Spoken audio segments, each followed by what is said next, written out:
성경 사경에는 요한계시록을 읽는 방법에 대해서 살펴보도록 이렇게 하겠습니다.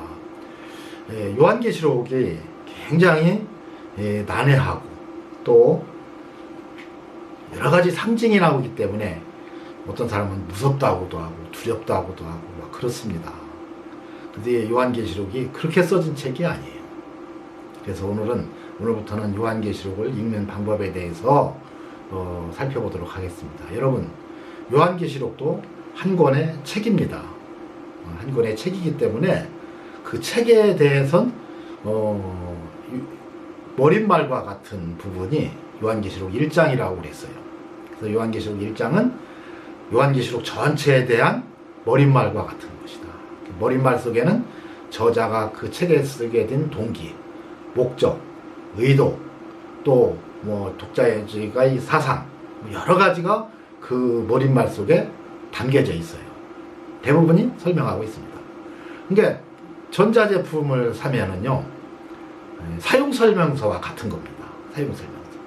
그래서 요한계시록 1장을 이해하지 못하면요, 요한계시록 전체를 볼 수가 없어요.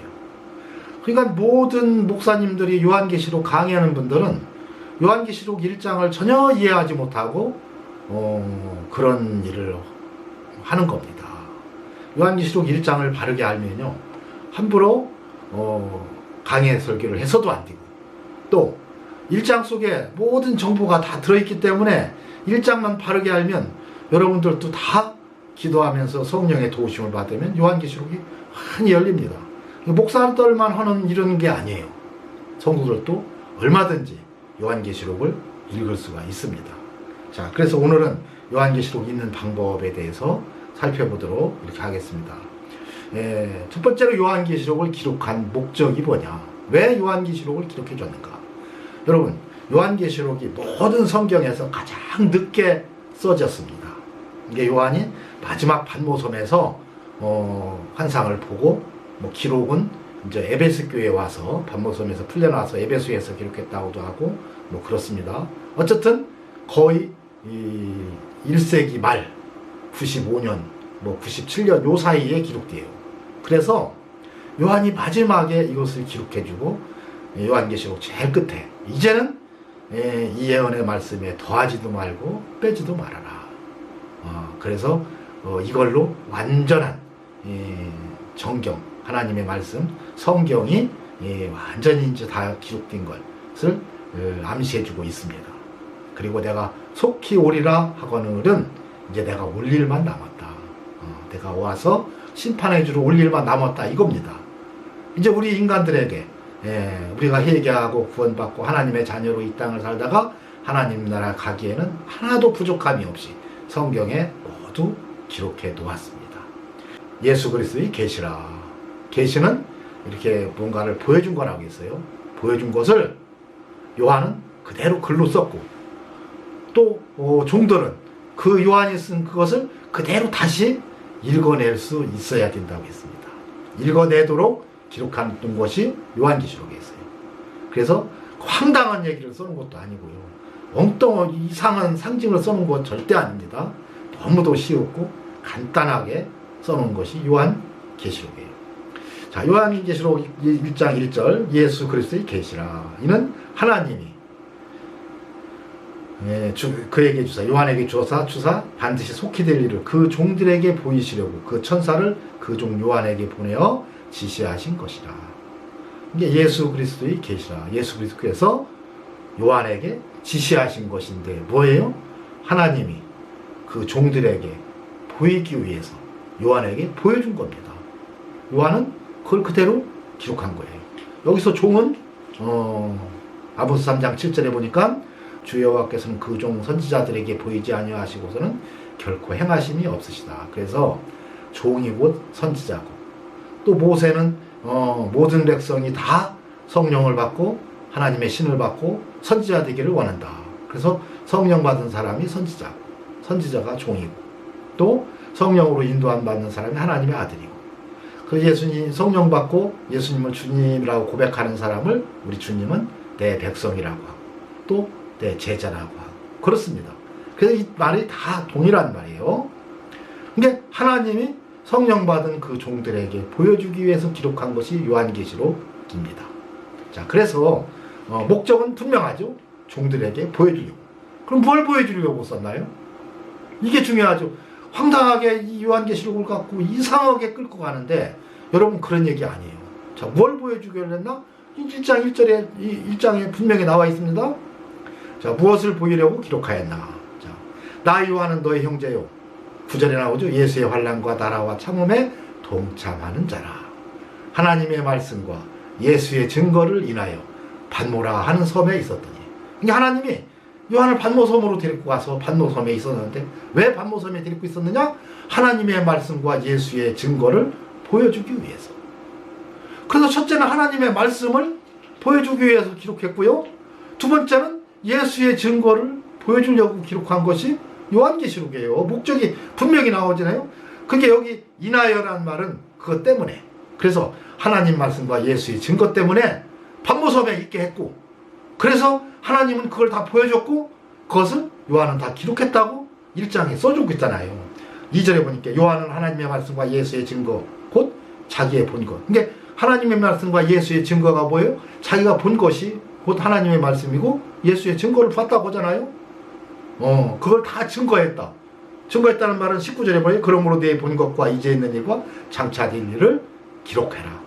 그래서 본 것은 하나님의 말씀과 예수의 증거를 봤고 그것을 기록해 놓은 것이 요한계시록입니다. 하나님의 말씀 보여주려고 했고요. 예수 그리스도의 증거 보여주려고 쓴 것이 요한계시록이에요. 분명히 무엇을 기록했나가 나오지요. 그러면 요한계시록은 이 두 가지로 하나님의 말씀, 예수의 증거의 관점에서 보여야 됩니다. 하나님의 말씀에 대해서는 저하고 계속 사경이를 하면 그러면 요한계시록에 하나님의 말씀이 그거였네? 라고 여러분 알게 돼요. 그건 제가 얘기 않겠습니다. 그러나 예수의 증거는 알아야 되겠죠. 예수의 증거가 뭡니까? 13절에서부터 보면요. 하나님이 자세하게 그 부분을 설명해 주고 있어요. 12절. 몸을 돌이켜 나더러 말하는 음성을 알아보려고 하여 돌이킬 때에 7 금촛대를 보았는데 7 금촛대 봤습니다. 자, 촛대 사이에 인자 같은 이가 발에 끌리는 옷을 입고 가슴에 금띠를 띠고 그 머리와 털의 희기가 흰 양털을 갖고 눈 같으며 그 눈은 불꽃 같고 그 발은 풀매에 단련한 빛난 주석 같고 그의 음성은 많은 불소리 같으며 그 오른손에 7별이 있고 그 입에서 좌우에 날성검이 나오고 그 얼굴은 해가 힘있게 비치는 것 같더라 그랬습니다. 이게 지금 예수님, 부활하신 예수님을 요한이 본 것을 그대로 기록해 놓은 거예요. 여러분 이게 예수의 증거입니다. 왜 여기다가 굳이 예수님에 대해서 이 발에 끌리는 옷을 입고 가슴에 금띠를 띠고 풀매에 단련한 빛난 주석 같고 이런 묘사를 왜 굳이 여기다 설명해 놨냐는 게요. 이게 예수의 증거입니다. 여러분 예수 그리스도의 증거가 뭐냐면요. 예수님이 뭐라고 했어요? 예수님이 태어날 때 그 이름을 예수하라. 이는 자기 백성을 저희 죄에서 구원할 자다. 그래서 예수님은 성령 받은 그 종들을 구원해 주겠다는 거예요. 여러분 그 구원해 주겠다는 그것을 기록하기 위해서 이렇게 자세하게 예수의 증거를 이렇게 증명해 놓고 있습니다. 그리고 이게 어디에 적용되나요? 7교회 편지 쓰면서 계속 나오고 있죠. 자, 그래서 여기서 하나를 꼭 찝는다면, 좌우에 날성검이, 그 입에서 좌우에 날성검이 나오고 그랬어요. 이게 버가모 교회 얘기입니다. 근데 버가모 교회는 좌우에 날성검이 나오는 예수 그리스도께서 하나는 칭찬을 하죠. 그 안디바가 그 순교를 당하면서도 굳건한 믿음을 너희들이 지킨 것을 칭찬을 합니다. 여러분 좌우의 날성검, 자 하나님의 말씀은 너희들은 성령의 검 곧 하나님의 말씀을 가지라 그랬어요. 이게 성령이 검이 뭐예요? 싸우는 무기는 하나님의 말씀입니다. 자, 이 말씀을 우리가 가지고만 있으면 어떻게 돼요? 아무 의미 없어요. 이 말씀으로, 이 검으로 싸워서 이기는 게 뭡니까? 우리가 싸워서 이기는 게, 말씀으로 싸워서 이기는 게 뭐예요? 검을 갖고만 있으면 안 되죠. 어떻게 싸워야 됩니까? 믿음이죠. 이 말씀이 검을 가지고 내가 믿으면 사탄은 물러가게끔 돼 있어요. 그게 싸움에서 이기는 겁니다. 자, 그런데 보가목교회 2번까지 얘기하죠. 하나는 칭찬을 얘기합니다. 그 믿음을 굳게 지켰다. 잘했다 이겁니다. 이 좌우에 날이 있는 거죠. 한쪽만 날이 있는 게 아니고 좌우에가 다 있어서 잘못 쓰면 너 죽는다 이 얘기예요. 이 상대를, 이 믿음을, 이게 믿음인데 믿음을 바르게 믿으면 우리가 승리하고 사탄을 물리치고 이길 수가 있지만 잘못 믿으면 네가 죽는다는 얘기예요. 그래서 두 가지를 딱 지적해 줍니다. 하나는 잘 믿은 걸 얘기해 줘요. 뭐예요? 안디바가 그 순교당할 때 그 믿음 지키고 변치 않았던 걸 칭찬해 줍니다. 근데 또 하나는 뭐라고 해요? 발람의 교훈을 지키는 자들이 있다. 이건 뭐예요? 이걸 지키면 너 죽는다 이 얘기입니다. 그 좌우에 날선 건 바로 그 얘기를 하는 거예요. 믿음으로 믿기는 믿는데 굳건한 믿음을 가진 그 순교를 당하는 그 죽음 앞에서도 당당했던 그 믿음을 하나님은 칭찬해주고 잘했다 합니다.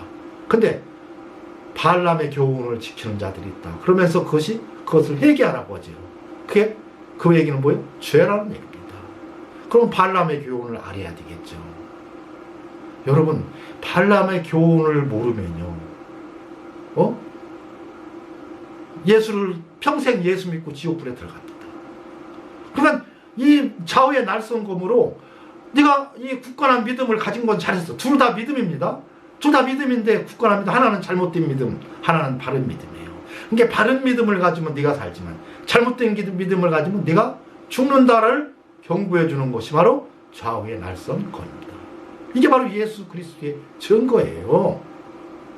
그래서 요한계시록에는 계속해서 우리들을 구원하는 방법, 구원해 주겠다는 하나님의 뜻이 나오는데요.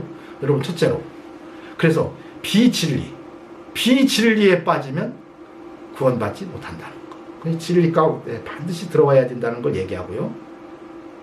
또 굳건한 믿음을 갖는데 이 믿음이 잘못된 믿음으로는 지옥불에 들어간다는 얘기입니다. 구원받지 못한다는 거예요. 그때는 빨리 회개하고 돌아서라는 겁니다. 또 하나, 여러분, 우리를 구원하려면, 그래서 우리가 예수 그리스도의 증거, 예수라는 말은 구주죠. 그래서 구주 예수라고 하죠. 구원해 주는. 우리를 구원해 주는데 그런 비진리로부터 구원해 주고 잘못된 믿음으로부터 우리를 지켜주고 또 이단을 알려줘서 이단으로부터 우리를 믿음을 지키게 하고 그리고 전쟁으로부터 우리에게 미리 징조를 보여줘서 그 전쟁으로부터 우리 육신을 지키게 하고 그래서 주님이 우리를 끝까지 보호해 주겠다는 겁니다.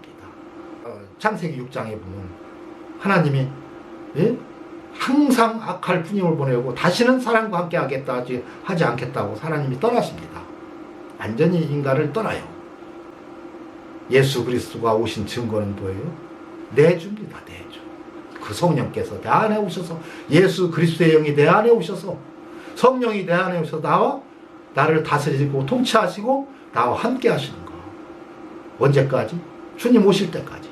자, 그러나 우리는 주님 오시기 전에 나의 종말이 있겠죠. 그때 우리는 영원으로 들어가게 되고 주님 오시는 그날에 우리는 맞이하게 되는 겁니다. 자, 그래서 우리를 끝까지 책임지고 지켜주겠다는 거예요. 우리 주님이 누구를? 구원받은 성도들을, 그 종들을. 요한계시록은 바로 그것을 기록해 놓은 겁니다. 그래서 하나님의 말씀과 예수의 증거를 기록한 것이 요한계시록이에요. 자, 그러면서 내 본 것은 내 오른손에 7별의 비밀과 7 금숫대라. 7별은 7교회의 사자요 7 촛대는 7 교회니라 그러죠. 아니, 네 본 것은 네 본 7별은 7교회의 사자요 7 촛대는 7 교회니라 이렇게 간단하게 쓰면 될 텐데 먼저 본 것을 이렇게 알려주고 있네요. 네 본 것은 7별의 비밀과, 그죠? 7별의 비밀과 7 금촛대라. 자, 7별은 7 교회의 사자요. 일곱 촛대는, 그죠? 일곱 촛대는 일곱 교회니라.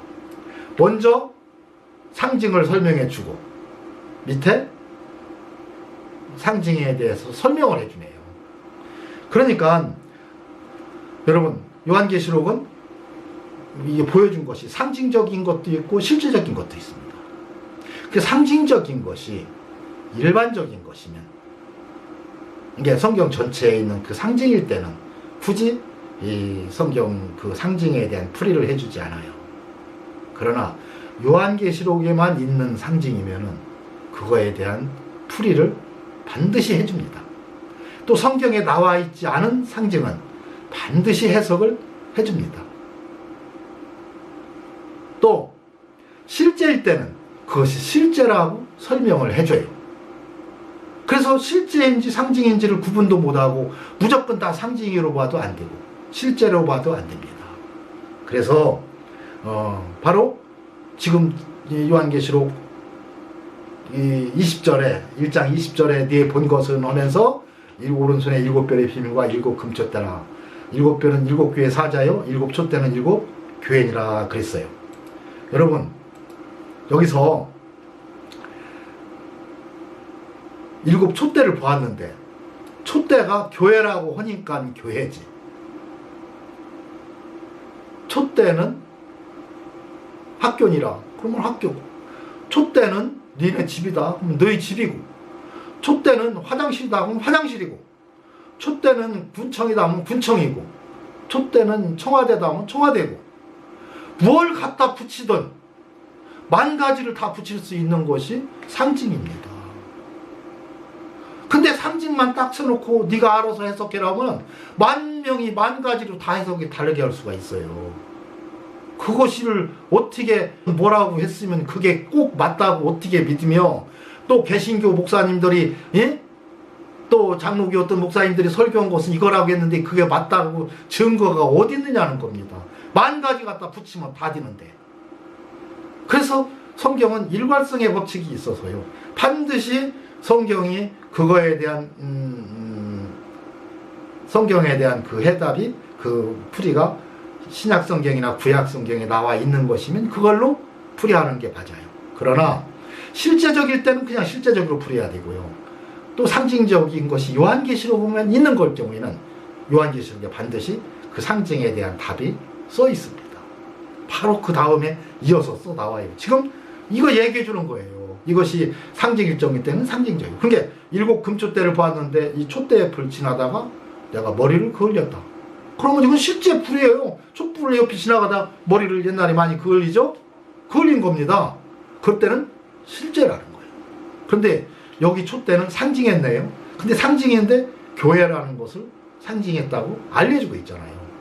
요한계시록 안에 모든 상징은 다 이렇게 답을 써놔줬습니다. 여러분들이 못 읽어서 그렇죠.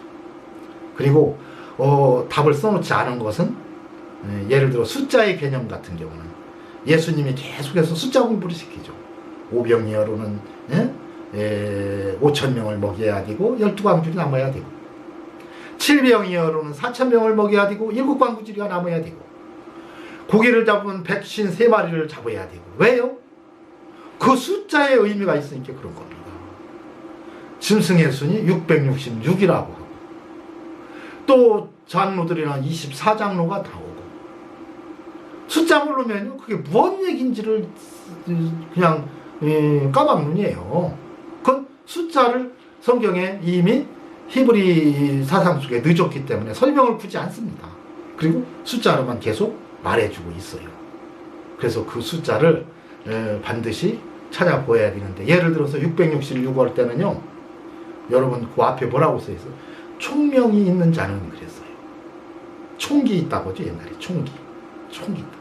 한 번 뭘 들으면 절대 안 잊어버리고 아주 막 명석한 머리 좋은 사람을 총기 있다고 하고 총명이 있다고 합니다. 여러분, 머리 좋은 사람이 아는 게 666이에요. 머리 나쁜 사람은 몰라. 어떤 성경이 왜 무슨 진리의 책이고 지혜의 책이라고 하면서 그렇게 써놨느냐. 이 진리의 책이기 때문에 그렇게 써놓은 겁니다. 그래서 그 진리를 모르면요, 그걸 갖고 무슨 베리칩이다 뭐 무슨 카드다 뭐 별 얘기를 다 하는데 여러분 그런 황당한 거 아닙니다. 너무도 쉬운 거예요. 성경 속에 답이 다 있습니다. 그래서 요한계시록을 앞으로 해석할 때는 이와 같이 상징적일 때는 상징적인 것, 실제적일 때는 실제적이고 반드시 써놓고 또 상징적일 때는 그것을 반드시 그 뒤에 그 상징에 대한 답이 써있다. 근데 실제적인 것은 답을 쓸 필요가 없죠. 실제니까. 그 나팔재앙은 절대로 그 뒤에 답이 안 써있어요. 왜? 그건 실제 있는 일이니까. 나팔재앙은 바로 실질적인 전쟁, 앞으로 일어날 전쟁 때에 우리를 이러한 징조가 보일 때는 빨리 그 자리에서 피하라는 겁니다. 무시무시한 것은요 5번째 나팔인데요, 이것은 너무도 끔찍한 거라 빨리 그 자리를 피하려만이 살 수가 있어요. 근데 그것을 어떻게 알 수 있어요? 첫째, 둘째, 셋째 나팔을 불 때면 그게 어디라는 것을 다 알 수 있습니다. 그래서 그 자리를 빨리 피하는 자만이 그 무적행의 무적행의 열쇠를 가졌다고 하죠. 이 생지옥이 됩니다. 생지옥. 아수라장이라고 하죠. 이게 아비규환이라고 하죠. 너무너무 끔찍한 일들이 벌어지고요. 그러기 때문에 그 자리를 빨리 피하라는 거예요. 그리고 마태복음 24장에 나오는 아직 끝이 아니라 이 얘기는 지금은 빨리 피해서 네 육체를 보존해라. 그래서 요한계시록을 바르게 깨달으면요, 첫째로 이단을 다 구분할 수가 있고요. 그리고 바른 믿음을 가질 수가 있고요. 그러니까 7교회를 통해서는 바른 믿음을 계속 갖게 합니다. 좌우의 날선검에 대해서, 발람의 교훈에 대해서 설명을 해드린다고 했는데, 즉 이와 같이 우리가 바른 신앙을 갖고 마지막 때 모두 다 구원받는, 참으로 생명의 면류관을 모두 다 받는, 그렇게 만들어 주겠다라고 기록한 것이 요한계시록이고, 그 요한계시록이 그 설명을 1장에서 자세히 다 설명해 주고 있습니다. 자, 이것으로 요한계시록을 어떻게 읽는가에 대해서 함께 은혜를 나눴습니다. 기도합니다. 하나님 감사합니다. 오늘은 요한계시록 1장 머릿말과 같고 사용설명서와 같은 이 귀한 말씀을 이 시간 상고하면서 우리